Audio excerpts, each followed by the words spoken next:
This episode of the Restoration Today podcast is brought to you by Albi. Albi is the all-in-one operating system designed specifically for restoration businesses like yours. It's the CRM that has everyone talking.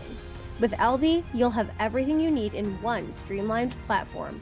From CRM to data analytics and automation, Albi provides tailored solutions that cater to your unique needs. So say goodbye to the hassle of managing multiple apps and hello to the convenience of having all your essential functions all in a single, user-friendly platform. Check out albiware.com to book your demo today. Hey there, restorers. Thanks for checking out a fresh episode of the Restoration Today podcast. Today we are talking about kind of technology and growing your business, and talking to a couple people who have been in the industry for a while and worn a number of different hats and really know how to get your business growing and running more lean, more profitable, all those things. So I am excited to be joined by Lukas, Szczurowski, and Mark Shippe. They are both from Sanktum. Both have backgrounds in the industry in different places. I'm going to let them introduce themselves because it's way more fun when people talk about themselves than me talk about them. So, Lukas, I'm going to toss it over to you to have you kind of introduce yourself first and share a little bit about your background in the industry. Sounds great. Thanks so much for having us, Michelle. My name is Lukas Szczurowski, founder of Sanktum. I've been in the industry for quite a while. Prior to Sanktum, I founded a company called Luxor CRM. I think many restorers know that platform, and that company I sold in 2016 to NextGear, who's now CoreLogic. And after a short tenure with NextGear, which I believe was 2 years, I decided to continue to follow my passion in bringing kind of sales techniques and coaching and helping contractors build their businesses, and specifically in the sales arena. Perfect. All right. And Mark, go ahead and introduce yourself. I think Lukas kind of downplayed his background because I feel like I'm going to go a little longer, but been in the restoration business for over 25 years. I've always been based in the Detroit area. So I started with a small independent contractor here where I learned a little bit about everything about small business, about restoration, sales, production, you name it. I went to work for CRDN's corporate office, worked a ton with franchisees, sales, programs, training, you name it, a little bit of everything. Also went from there to ERS corporate. Did something similar, just they're a little bit farther behind, a little newer company, but training, education, corporate sales, putting teams together. Spent a couple of years at ITEL, just working with some of the top carriers directly. And then I've been with Sanktum for about 4 years now. Perfect. Okay, before we dive into the meaty questions, I'm kind of curious what you both see as holes in the restoration process for restorers, especially since COVID. I think a lot has changed in the sales process. So where do you see opportunities for restorers when it comes to sales right now? I don't know who wants to take that first. Lukas, Mark, do you want to Go ahead, Mark. I'll take it. So part of what we see is there's just not as much emphasis on the sales side as there is on production and operations, right? So there's always courses, there's certifications. And we see this, and you've probably seen the same thing. A lot of the restoration owners come from the background of production, right? They either ran a crew, worked for a company, decided to build their own business. That's the company I started for, did the exact same thing. Ran a crew, decided to hang up a shingle of his own and started a company. So you get some of that, and they just don't have the sales side of it. So they try, they attempt, but it's not comfortable, it's not natural. And so you put in a little bit of effort and then just go back to what you know really well, which is production, and fine-tuning that machine and hoping the sales part just works itself out or comes together and that they don't have to touch it. So for me, that's a big hole that I typically see. Okay. Yeah, if I can, I may piggyback on that a little bit. I think the main hole on the sales side in particular in our industry would be that we continue to want to sell the way we have in the last 20, 30 years, maybe even longer. And a lot of things have changed. And like you said, it's not only COVID, but many contractors are trying to go direct, not wanting to be 100% reliant on programs and TPAs and so on. They want to develop some of that portion of their business to be direct. And that takes a certain level of sophistication. And I don't think our industry has caught up to that. Hence the formation of Sanktum and my passion for sales, because it's always been there. But previously on the technology side. And it made us realize when we were selling CRM that everybody had all the great intentions to use it correctly and do everything with it, but they were really using it in line with how they were trained or what they thought sales should look like in our industry, which was primarily let's see as many people as we can. Yeah. Let's go drop off candy and, try to market to them. And that's why the industry calls it marketing, which is one of my pet peeves. Okay. Yeah. That was my next question. How do you differentiate for restorers the difference between sales and marketing so they understand that they are not the same? Yeah, no, that's like I said, one of my pet peeves and one of my missions. And I remember speaking about this back in the Luxor days that, we want to change the industry. We want the industry to call this sales because it truly is sales. The difference between marketing and sales is that when we're marketing, we're really branding, right? We're really getting in front of people and just touching people, as many people as possible and as often as possible, with the hopes that they remember us in case there is an event, right?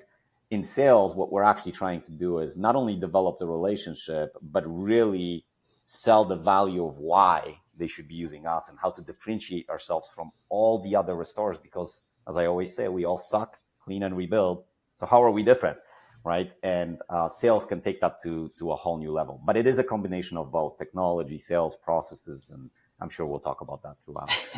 Yeah. And Lukas does say that all the time, just so you know. He didn't pull that out just for you. That's one of his favorite things to say. It is. I believe it. That's something that I've talked to a lot of restorers about. Of like, okay, but that's not the same thing. They're not the same. They're not. They're not the same. Okay, so all right, Lukas, I'm going to toss it back to you a little bit. And how have you seen the restoration sales process change in the last 3 to 5 years? Does it still make sense to go after agents and plumbers and get those referrals, or does the business look different now? Not necessarily. So one of the things that we do on our consulting side, we have kind of 2 divisions in our company. We have the academy division, we'll touch on that, and we have the consulting division, which was what was the formation of Sanktum. Part of what we do is we help companies develop their sales strategy, right? And a sales strategy starts with figuring out what your market is, what's available to you in your market, and then aligning that with the capabilities of your production team.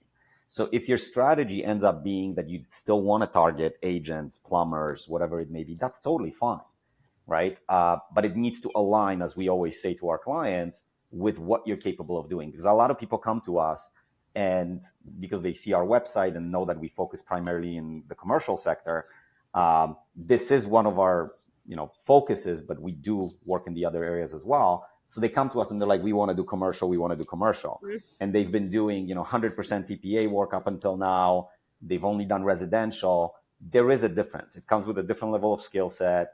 There are things that we need to align. So we need to ease into that market. So we help companies design the strategy.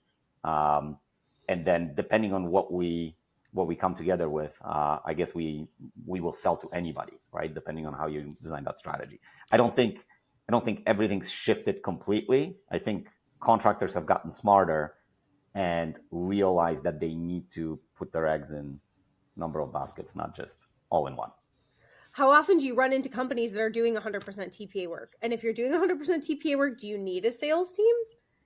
I think you still would want to begin a sales team if you want to walk away from that. I don't think we're seeing that as much as we seen it, say 10 years ago. I think a lot of people are try to, go in that different direction a little bit. But yeah, no, even if they're doing 100% TPA work, there's still the referral that's going to come in from an agent. Still, or the referral could begin somewhere else, even though it's going to end up going TPA. So developing a sales team is it's probably the foundation of where you're going to go next with that company if you're going to want to be here in 20 years. Yeah, I would jump on that too and say, I think I'm with Lukas. It's definitely changed, over the last decade for sure. And I think people start to recognize now that, you're a danger if you're beholden to 1 or 2 big TPAs because the rules change pretty regularly. Things out of your control can get you knocked out of a rotation or suspended, any number of things. So if that's where you're relying on all your business, it can be tricky because you've just got too much tied up in a couple of different entities. We see a lot more companies. I don't think anybody that's 100%, but we have companies that have recognized they need to really decrease that side of the business. But you have to make it up with something else. So getting a sales team in place, identifying some targets and verticals and going after them starts to help. And it gives you some time to build it up while you're kind of weaning yourself off the TPAs. And I think that's a strategy that we've seen be the most successful.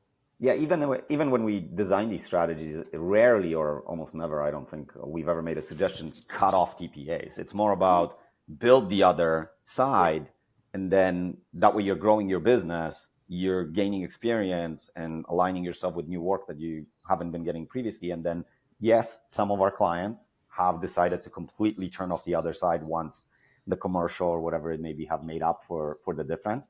But that's, a choice. You look at some of the very large companies, the PE groups, they don't walk away from TPA work. They know that that's part of the market and it still needs to be there, right? Yes. Yeah. Yes. Okay. All right. So, Mark, what do you see as some of the opportunities or weaknesses and opportunities on the sales side when it comes to restores? What are some missed opportunities and areas that the industry could be doing better? Yeah, I think a big part of it is just training and education. I think that there's just been a lack of it. I kind of mentioned earlier that there's so much emphasis on production. You get all these certifications from IICRC, the RIA's got their pillars. There's all these things that you can latch onto to get better as a company, and it's all operationally based. And so what we see is just that lack of same input, same revenue thrown towards the sales side, same investment. And so that's where we come up short. And that's why it's a high turnover position in business, because there's onboarding is not really, standard. So every company is different. If they haven't figured it out, you're not setting people up to be successful. Where that same technician comes in and it's all mapped out, exactly what they're going to do, what kind of training, the ride-alongs, all those things. So I think that's one area where, there's definitely a need, which is why we started our academy that Lukas mentioned earlier, to try to fill that. We're consistently kind of a backlog of consulting clients. We put a lot of time in with our customers. There's only so many hours in the day. There's only so many of us. So how do we reach more people? And that was one of the ways we went about it. Actually, Roman Bachman, who's the head of our education division, came from Tesla. So we've actually pulled over somebody that is outside of the industry, much different thinking, much different mindset, and trying to help build this out with all the knowledge and the things that our team does and helps to, fill in the gaps of what we do. But we're trying to come at it from a completely different angle and not do it the way we've always done it, which is kind of what we run into and kind of where a lot of those restorers get stuck.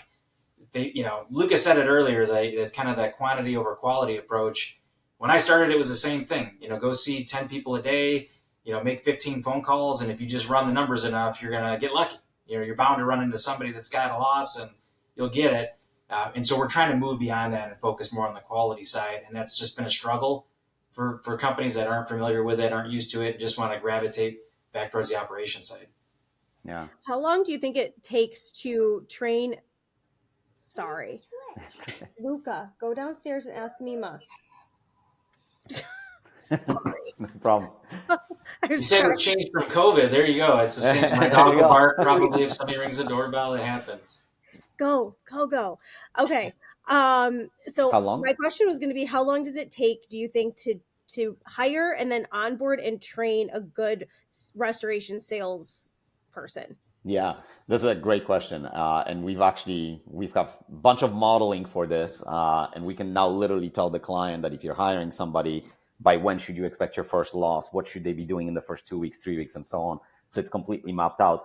But I would say, statistically, we will know if somebody's going to be successful or not in less than 12 weeks. So between 10 to 12 weeks, which is something that I even used to speak against and say, hey, you're going to hire a commercial rep. You got to give them a year to 18 months before you know they're going to be successful.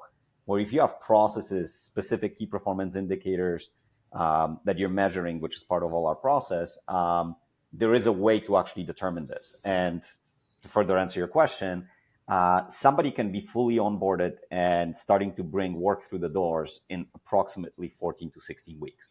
Mm-hmm. Okay.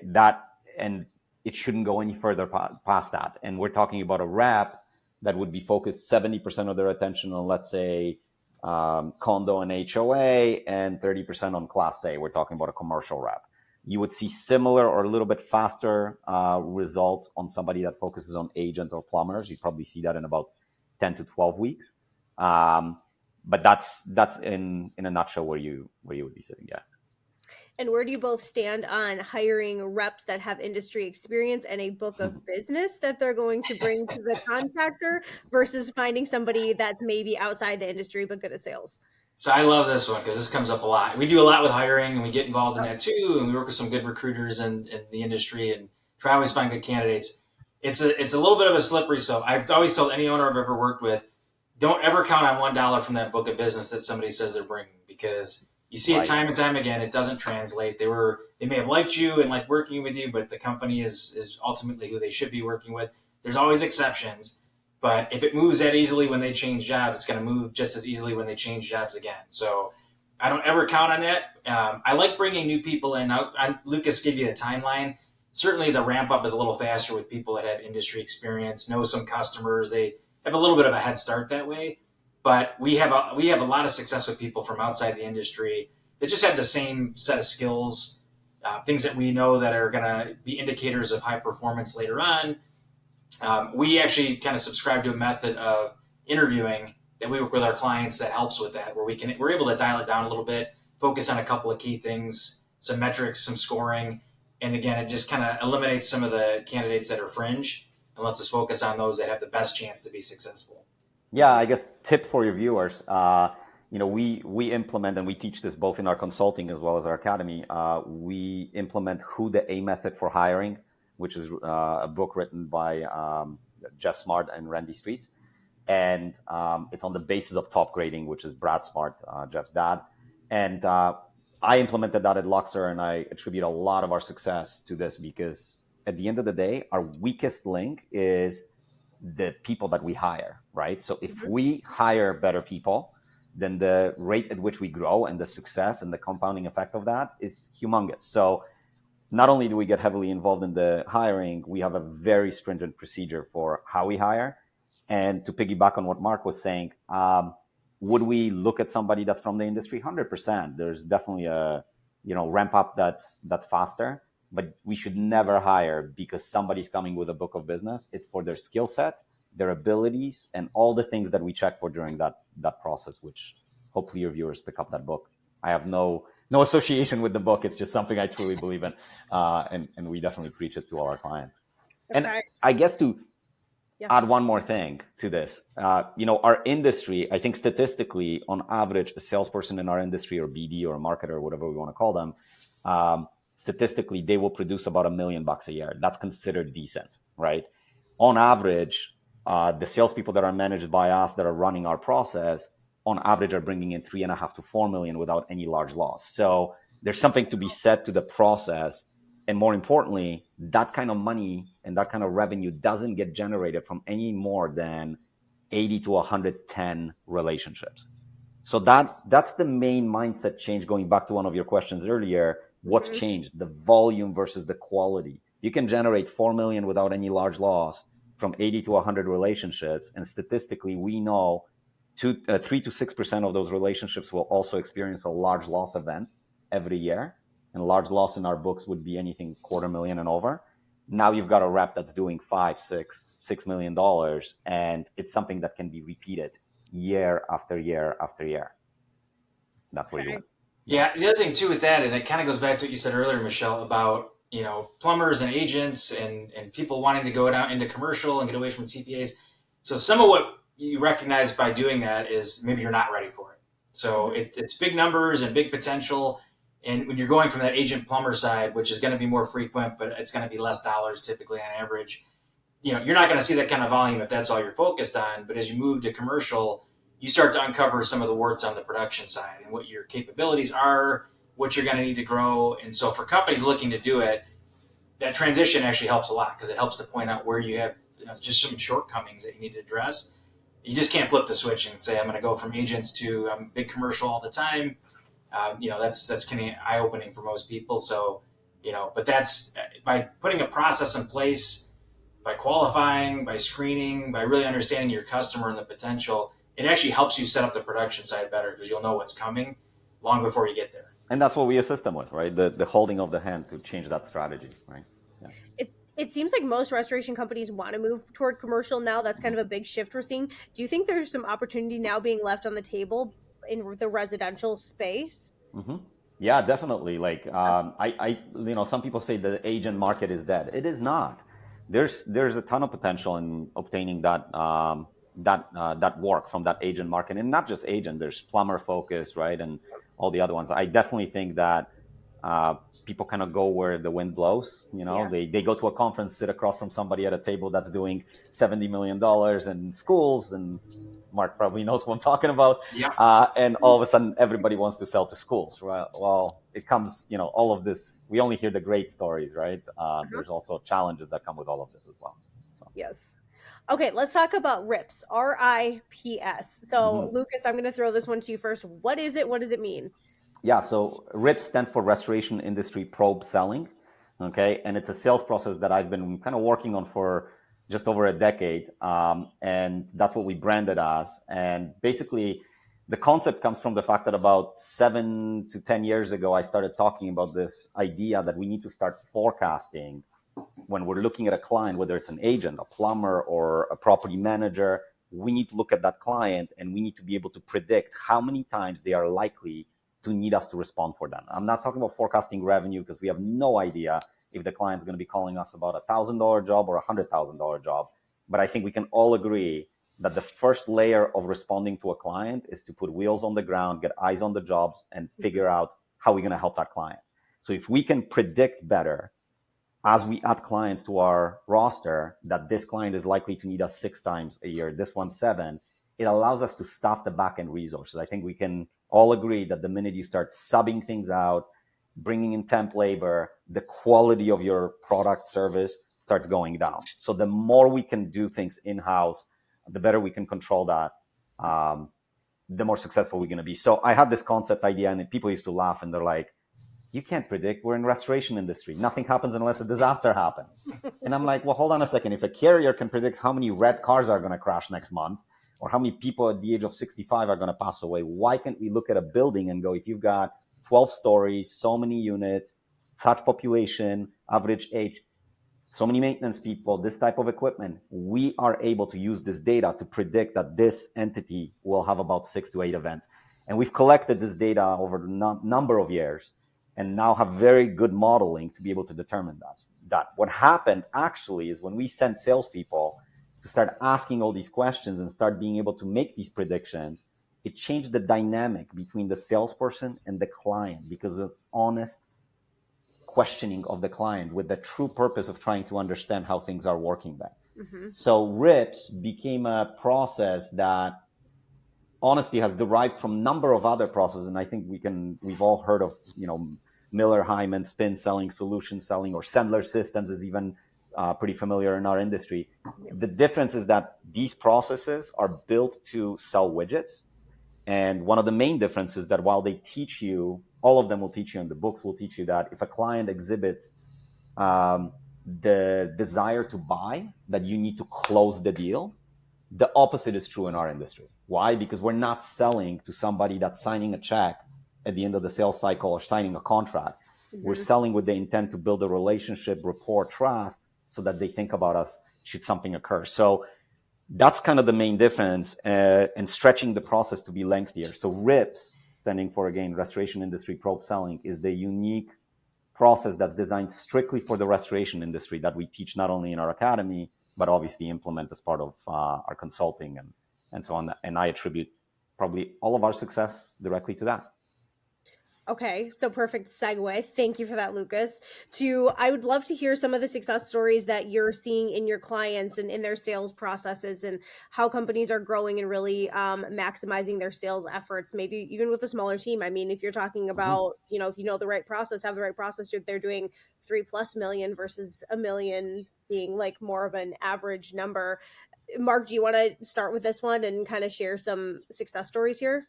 Yeah, and we have probably tons. And what I don't want to do is necessarily make it all revenue based, but I think what we find is that, and that's the outcome, right? And we're in sales; it's going to be driven by revenue.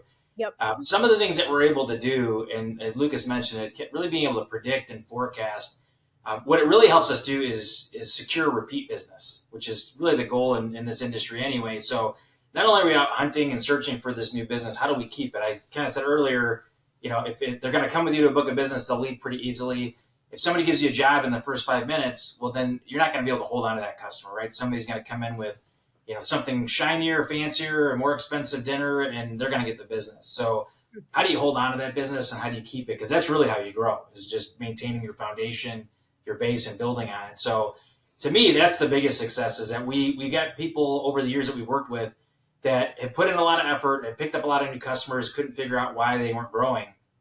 What we are able to do in a lot of cases is step in and be able to show them. And a lot of this technology helps a ton. So, right, Luxor, Lukas's background, we use that with a lot of our clients, and it helps a lot to really find all the exceptions, to find the holes. So what we've been able to do a lot of cases is plug the leak where we're losing business because we weren't really paying attention to it. We're just out chasing, running around, focused on the next big thing and not able to grow. So to me, that's where I start to see a lot of success is you really secure that foundation, you put in the effort there, you maintain it, and then, strategically you go after new customers with the whole operation engaged, with everybody understanding what's coming, then you're ready for that work. You get one chance and you nail it, and now we have the opportunity to expand that as a new customer, right? We add them to the bucket of existing customers. And so to me, I think it's just that recognition. We work with a lot of people.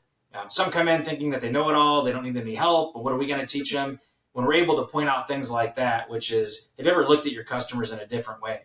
And, what do you focus on week to week? And how do you take all that data? We have some customers walking with 1,000, contacts in their database. Nobody can really manage 1,000 contacts. You don't know enough about them. You can't see them often enough, but you're responsible for it. So people always slip through the cracks. Just helping to tighten that up, put some focus on a real select group in there that we want to go after. That's where we see the growth. And I think that's where we see a lot of the success. And then individually, we have different events. We're weather-driven business primarily. That's not where we get the bulk of our business, but those are usually the big bumps. So we see tornado work, hurricane work. And when you see a big job like that come in, I've had two calls this week with $1 million jobs for customers. And it's a result not of something we did in the last week or the last month. It's a long process, but talking to the right people, having the right relationships, understanding internally and externally how to navigate those relationships so that we're talking to the right person, the person that can secure that kind of work. And we've done everything right. That's the win. That's kind of the thing that we get proud of with the teams that we work with. If I could piggyback on that, Michelle, can I? Yeah, please.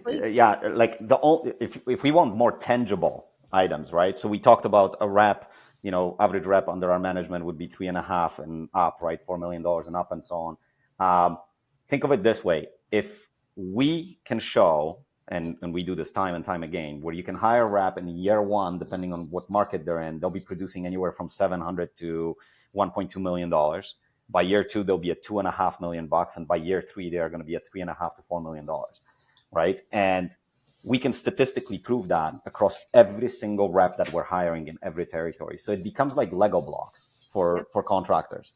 So some contractors have been able to, double their business in 2 years, 3 years of working with this process. But it's more about creating a sustainable foundation, knowing and understanding how we're going to populate more salespeople into this group. All of a sudden, we want to open up a new office because we have an existing client base and they have a lot of population of properties over in that area.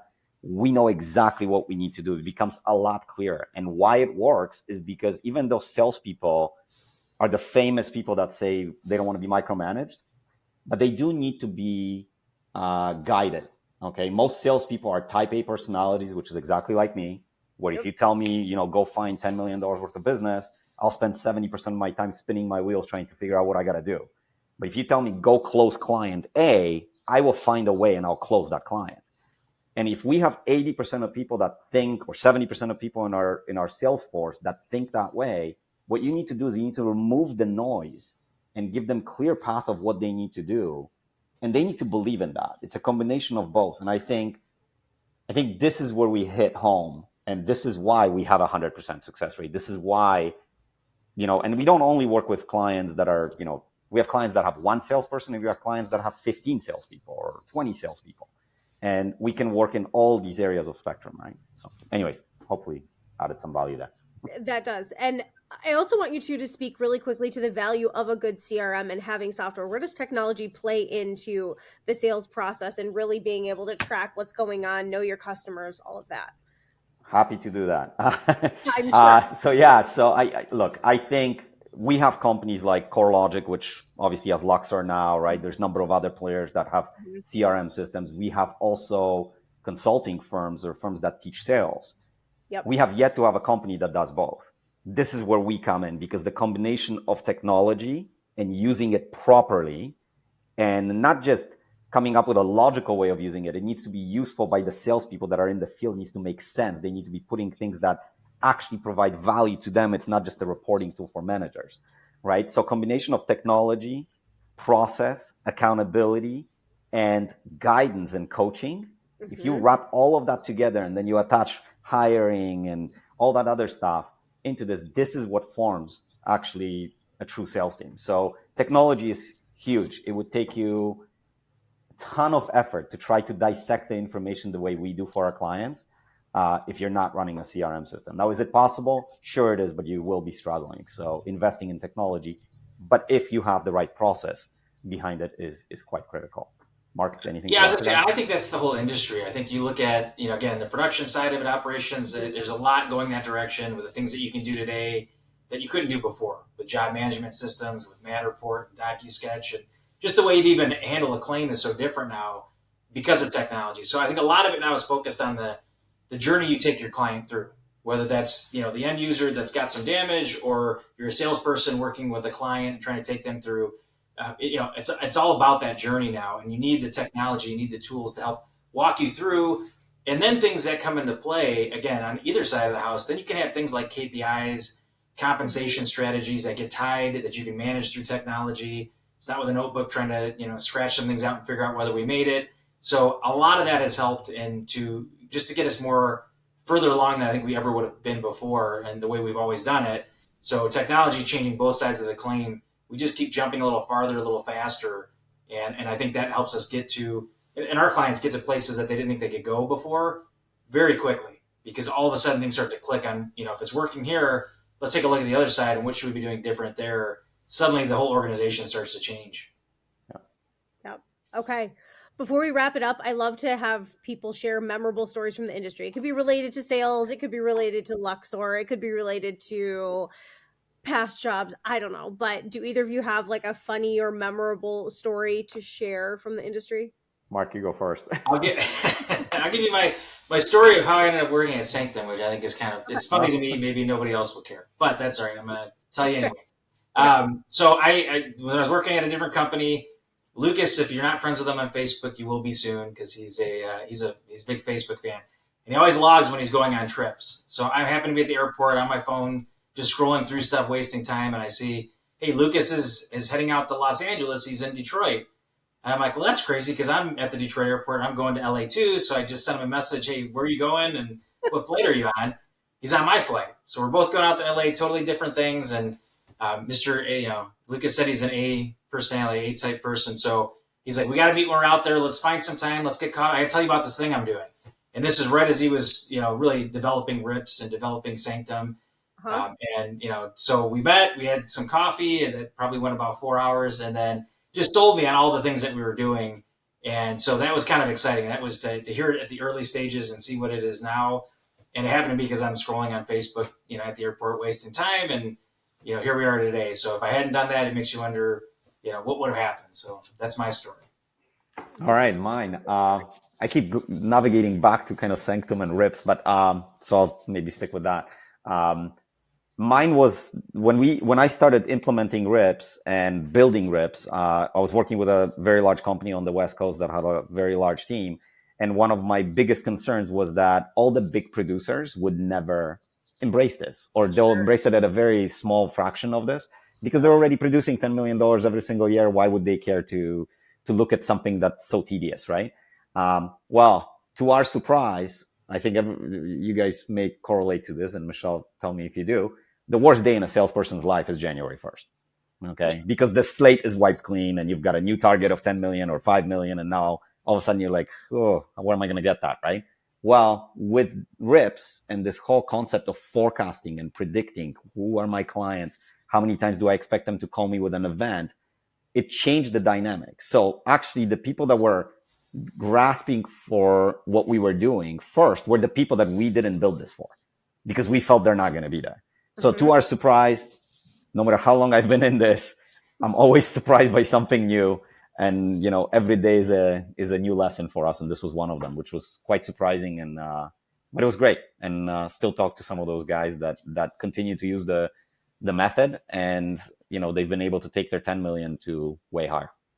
Kudos to those people for paying attention. Those are good salespeople that are still hungry to learn, still hungry to get better. Like, the sky's the limit, right? Those are the kind of people you want to hire. Like, I might do 10 million. Right. If I can do 20, I'm here for it. So, right. Yeah, I love it. All right. Well, Lucas and Mark, thank you so much for joining me. For anybody who wants to learn more, you can go to mysanktum.com. It is with a K, mysanktum.com with a K. And you can learn a lot more about their processes. They are at industry trade shows once in a while as well. So maybe I'll run into one of you at the Detroit airport sometime soon. I'm there a lot. Possibly. As long as you put it on Facebook, we'll find you. Yeah, just track us. I can do that. I tend to post where I am as well. So we'll just start stalking each other and we'll end up in the same place. Sounds great. Well, thank you so much for your time. I really appreciate it. You guys have a great rest of your day. Thanks so much for having us. For more Restoration Today and the latest news, visit our website, cnrmagazine.com, and find the latest episodes of the Restoration Today podcast on your favorite podcasting platform.